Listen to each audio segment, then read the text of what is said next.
নবী সাল্লাল্লাহু আলাইহি ওয়াসাল্লাম বলেছেন, মোরগ কেন ডেকে ওঠে তোমরা কি জানো?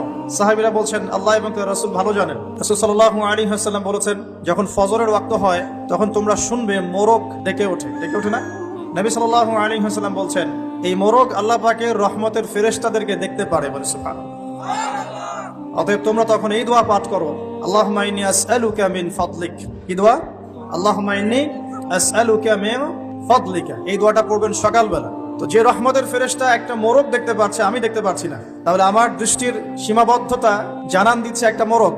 আবার আমাদের সবার দেহে আছে আত্মা বা রূহ। নবীকে প্রশ্ন করা হয়েছিল, ইয়াসআলুনাকা আনির রূহ, তারা তোমাকে রূহ বা আত্মা সম্পর্কে জিজ্ঞেস করে। কুল রূহু মিন আমরি রাব্বি, বলে দাও রূহ বা আত্মা হচ্ছে তোমার রবের আদেশ মাত্র। ওমা উতিতুম মিনাল ইলমি ইল্লা কলিলা, এই রূহ সম্পর্কে তোমাদেরকে বেশি জ্ঞান দেয়া হয় নাই। আমরা ঘুমাই, আমাদের দেহ থেকে আত্মা প্রস্থান করে সাময়িকভাবে, আমরা কিন্তু আত্মাকে দেখতে পারি না। যে মানুষ তার দেহের মধ্যে থাকা আত্মাকেই দেখতে পারে না, তার দৃষ্টিভঙ্গি কত সংকীর্ণ এটা কি বোঝার অপেক্ষা আছে? আর আমাদের সবার সাথেই দুজন করে ফেরেশতা আছেন। কয়জন ভাই? আর একটা করে শয়তান আছে। কয়টা শয়তান? কিছু কিছু মানুষের সাথে অবশ্য একাধিক শয়তানও থাকতে পারে, তবে নর্মালি একটা মানুষের সাথে একটা করে শয়তানই থাকে। আর এখনকার বিশ্বে বেশিরভাগ শয়তান থাকে পশ্চিমা সভ্যতায়। কিভাবে বুঝলাম? এগুলো বোঝার জন্য দরকার বাসিরা। কি দরকার? বাসিরা মানে হলো অন্তর্দৃষ্টি। এগুলো বোঝার জন্য দরকার আল্লাহর নূর, আল্লাহর পক্ষ থেকে আলো, যেটা আল্লাহ পাক কলবে নাজিল করেন। আপনি প্রোটেস্ট্যান্ট ভার্সনে পড়াশোনা করে এবং এই বস্তুবাদী শিক্ষায় শিক্ষিত হয়েই যে আল্লাহ পাকের নূর অর্জন করতে পারবেন, কোনো গ্যারান্টি নাই।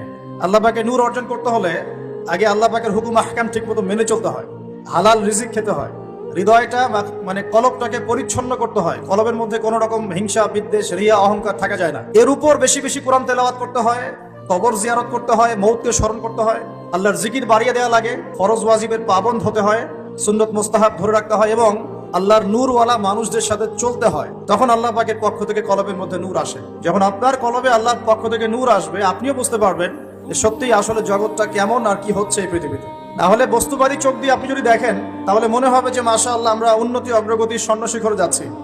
কিন্তু আল্লাহর নূর দিয়ে দেখলে আপনি বুঝতে পারবেন যে রিয়েলিটি আর এই ভিজুয়াল ওয়ার্ল্ডের মধ্যে আকাশ পাতাল পার্থক্য আছে।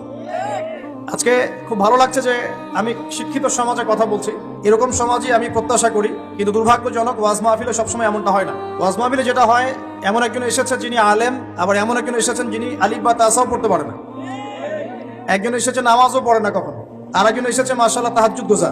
কেউ বিশ্ব রাজনীতি, অর্থনীতি, সমাজবিদ্যা সব পড়ে ফেলছে, আর কেউ অজু গোসলের মাসালাও জানে না। এরকম জায়গায় কথা বলাটাও খুব ডিফিকাল্ট।